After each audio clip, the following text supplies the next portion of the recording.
Assalamu alaikum balema bamanangamila berajile nga foli bawo berajile kor basi gon dem mosira anyero biya nala ka jine basi fo itana nga foli bawo berajile kere ngere yana grupu italiano bambara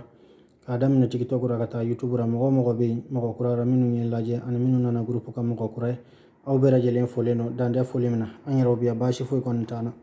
nala sona ma ko mi koralina mina la yanizra ga doni min kala ni gon nana me doni min dora ko fo inshallah na ye filmi akan fana bo kalama ura senwere na nyere kala ura inshallah donc amba damine sisa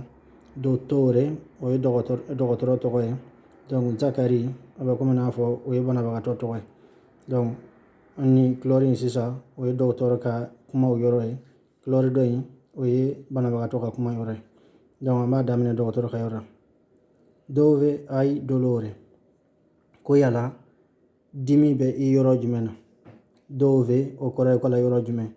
hai dolore yala dimi bɛ yɔrɔ min na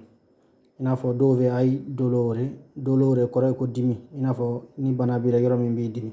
donc dolore ko dove hai dolore yala yɔrɔ jumɛn bɛ k'i dimi banabagatɔ y'a jaabi sisan mi fa male qui ko mi fa male o kɔrɔ ye n yan bɛ n dimi mi fa male qui n yan bɛ n dimi mais a ma yɔrɔ tɔgɔ fɔ fɔlɔ donc qui o kɔrɔ ye ko yan mi fa male o kɔrɔ ye k'a bɛ n dimi cɛ bɛ tila k'a fɔ dove donc dove c'è il cuore ko dove c'è il cuore donc ko kɛri bɛ yɔrɔ min na ko kɛri bɛ yɔrɔ min na o de b'ale dimi donc et anche il braccio ko hali a bolo fana bɛ k'a dimi braccio o ye bara hakili a bɛ fɔ ten français fana na i bolo donc hai mai avuto problemi al cuore hai mai avuto kɔrɔ ye i ma deli k'a sɔrɔ fɔlɔ i n'a fɔ a ma deli ka problème sɔrɔ a kɛri la fɔlɔ i n'a fɔ kɛri ko problème ma deli k'a sɔrɔ fɔlɔ wa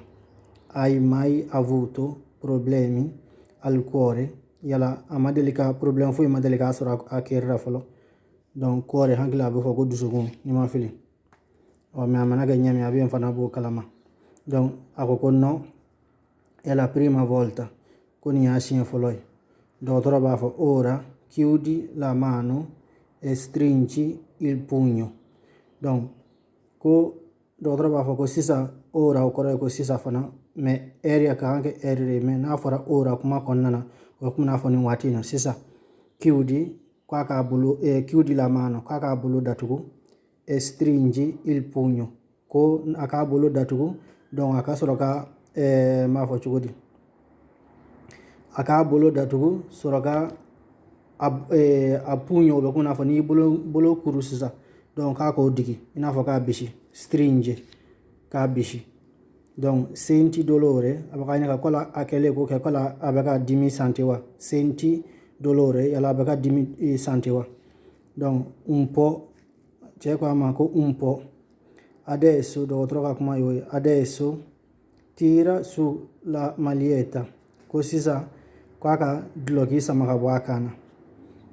tira su la maglietta o kɔrɔ ye k'i ka maillot bɔ i kan na donc e respira forte k'a ka ɲɔn ni fanga ye i n'a fɔ ka fiɲɛ sama ni fanga ye an kɔni fɛ an b'a fɔ n ka ɲɔn fana n t'a dɔn n'a sɔrɔ ye bamanankan ɲuman ye ka ɲɔn ka fɔfɛ k'a ka fɔfɛ ni sɛbɛ ye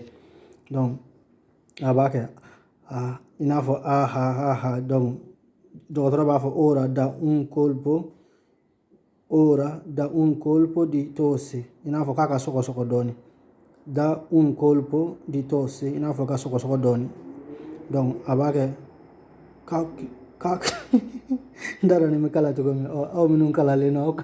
aw kan fana b'o kalama donc dɔgɔtɔrɔ b'a fɔ ti fa male quando tossisci ko yala n'i sɔgɔsɔgɔra a b'i dimi wa ti fa male quando tossisci donc ti fa male kɔrɔ ye k'a b'i dimi quando yala n'i y'a kɛ waati min tossisci i n'a fɔ n'a ye sɔgɔsɔgɔ kɛ waati min yala a b'a dimi wa demandi bilalen bɛ a b'a fɔ si mi fa male più male ok mi fa più male ko a bɛ n dimi kosɛbɛ ora non respirare mamma infermiere misuriamo allora mani yɔrɔ kɔni faamu mais infirmiere donc infirmiere ye infirmieri m'a fɔ furakɛlikɛla Donc misuriamo la pressione. Allora, on va oublier follow, on va faire comme ça, Inch'Allah.